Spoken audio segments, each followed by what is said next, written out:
Bonjour Frédéric Becbédé. Bonjour Nicolas. Ça me fait bien plaisir de vous retrouver et de retrouver Octave Parango dans ce roman. Il était déjà le héros de 99 francs, publicitaire, puis dans Au secours pardon, là il était à la recherche de la beauté idéale. Le revoilà, toujours aussi cynique, ironique, flemmard, toxicomane sur les bords et aussi très très attachant, mais plus désespéré que jamais. Il est devenu chroniqueur pour France Publique, une grande radio du service public. Le début du livre s'ouvre sur une catastrophe. Il est 8h55, Octave est à l'antenne et il a perdu sa chronique. Il doit improviser pour meubler les 3 minutes dont il dispose. Et quand il quitte le studio, il est viré. Flashback, nous sommes la veille au soir. Octave cherche un sujet pour sa chronique du lendemain matin et on le suit de bar en boîte à la recherche d'un bon sujet sur fond de révolution puisque les gilets jaunes ont envahi son quartier de prédilection, les Champs-Élysées. Alors je le dis tout de suite, il y a un avertissement au début du livre. Toute ressemblance avec des faits réels ou des personnalités existantes pourrait révéler les limites d'un auteur sans imagination. En moins sévère pour vous, Frédéric Becbédé, vous auriez pu citer Boris Vian. Tout est vrai parce que je l'ai inventé. Vous ne pouvez pas vous empêcher Oui. de faire de votre vie vos romans, finalement. C'est une maladie de vouloir transformer mes problèmes en fiction pour qu'ils cessent d'exister, sans doute.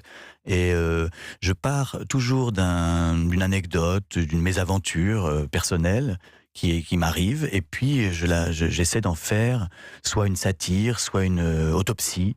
Mais évidemment, c'est un roman, et il faut le préciser, à chaque fois que je passe sur une radio, je le dis, ce serait pas intéressant si ça n'était qu'une anecdote d'un chroniqueur qui a rien foutu à la radio, on s'en fout.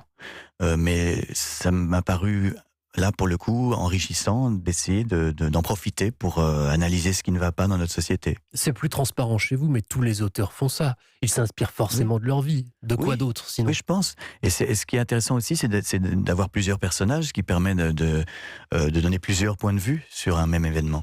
Alors, donc c'est un roman certes, mais il y a des faux airs de pamphlet parfois, et vous vous en prenez à une certaine forme d'humour, de dérision. On pourrait se dire que c'est l'hôpital qui se moque de la charité, parce que vous n'êtes pas le dernier. Ou c'est l'hôpital qui se moque de lui-même. Voilà, exactement, mais vous critiquez une certaine forme d'humour, et surtout son omniprésence. Oui, je me critique surtout moi-même, et d'ailleurs c'est la même chose dans tous mes livres.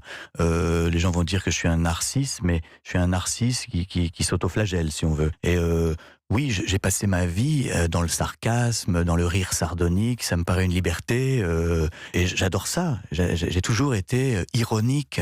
Simplement, je constate, après un certain âge, que ça n'a rien changé au monde, que les problèmes restent les mêmes, et que peut-être à ce moment-là, il faut s'interroger sur cette impasse. Il y a une impasse dans le sarcasme obligatoire et omniprésent dans notre monde. Comme si nous pensions être plus intelligents ou supérieurs au malheur, ou c'est une forme de fuite peut-être devant l'apocalypse, de tout le temps rigoler, plaisanter, mais sans jamais rien faire pour changer les choses. Je vais vous citer. Aujourd'hui, la drôlerie est obligatoire. Les présentateurs plaisantent, les hommes politiques badinent, les chauffeurs de taxi galègent, même les pilotes d'avion, c'est vrai, et les conducteurs de train tentent des annonces comiques au micro. La grande rigolade est universelle.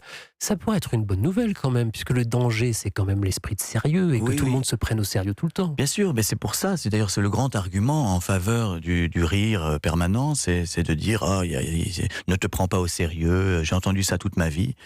Mais je crois qu'à force de ne rien prendre au sérieux, en fait, on n'avance pas, on change pas. Et puis le sérieux a quand même des aspects positifs. Par exemple, en politique, moi je trouve que c'est bien qu'il y ait des gens qui sont un peu sérieux, qui expliquent les choses et qui disent voilà, ça va pas, on va essayer de changer. Je préfère ça plutôt que d'élire des comiques, parce que c'est ce qui est en train d'arriver dans le monde entier. Oui, vous on se retrouve avec des comiques au tous les pouvoir. hommes politiques qui étaient des comiques. Alors ça a commencé avec la candidature de Coluche en France, puis ensuite il y a eu Beppe Grillo élu en Italie, il y a eu Trump qui est un animateur de télé-réalité aux États-Unis, Boris Johnson qui est surnommé le clown Bojo, Vladimir Zelensky en Ukraine, etc. Mais Beppe Grillo en Italie, c'est le plus frappant parce qu'il est élu avec comme slogan « Vaffanculo ». Alors comment voulez-vous débattre avec un type qui vous dit « Vaffanculo » C'est compliqué. Fin de la conversation.